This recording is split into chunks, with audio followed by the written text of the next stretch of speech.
अहमदाबाद विमान दुर्घटनेतील 275 मृतांपैकी 125 जणांची डीएनएद्वारे ओळख पटली। आतापर्यंत 83 जणांचे मृतदेह नातेवाईकांच्या ताब्यात देण्यात आले। राज्यात कोरोनाच्या 34 नव्या रुग्णांची नोंद। राज्यात कोरोनाच्या सक्रिय रुग्णांची संख्या 512 वर। पंचगंगा नदीची पाणी पातळी 7 फुटांनी वाढली। गगनबावड्यासह 5 तालुक्यात अतिवृष्टी। कोल्हापुरातील 12 बंधारे पाण्याखाली।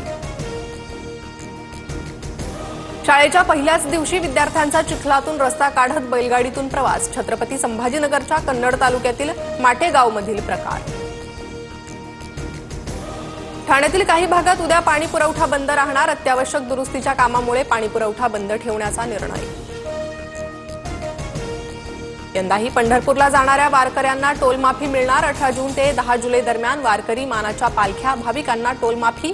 सार्वजनिक बांधकाम विभागाचा निर्णय। वर्सोवा घाटकोपर मेट्रोच्या फेऱ्यांमध्ये वाढ। मेट्रो मार्गावर आता गर्दीच्या वेळी दर 3 मिनिट 20 सेकंदांनी मेट्रो धावणार।